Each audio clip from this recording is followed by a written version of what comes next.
అందరికీ good afternoon. ఇది విత్తన బంతులు. వీటి ప్రాముఖ్యత ఏంటంటే ఇవి చూడడానికి చిన్నగా దాగిపోయింది. ఇవి ఎలా తయారవుతాయంటే విత్తనం, ఎరువు మట్టి కలిపి గుండ్రంగా తయారు చేసిన దాన్ని విత్తన బంతి అని అంటాం. మనం విత్తనాలను ఊక పాడేస్తే పక్షులు కానీ ఏవైనా ఊక తింటాయి. ఇలా చేసి పాడేయడం వలన వర్షం పడినప్పుడు ఇది మనకెత్తి పెద్ద వృక్షంగా మారుతుంది. ఇందువలన మనం చెట్లను పెంచవచ్చు.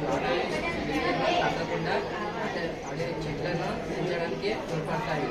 ఇవి చాలా పిల్లలకు ఆడుకోవడానికి వీటిని తయారు చేయడం పిల్లలకి ఆట పెట్టిన సరదాగా ఉంటుంది.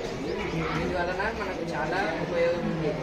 మనం వచ్చే భవిష్యత్ తరాలకు పచ్చని ప్రకృతిని అందజేయాలని వీటిని అందరూ ఇలా చేసి బయలు ప్రదేశాల్లో వేసి అటవీ విస్తీర్ణం పెంచాలని నేను కోరుకుంటున్నాను.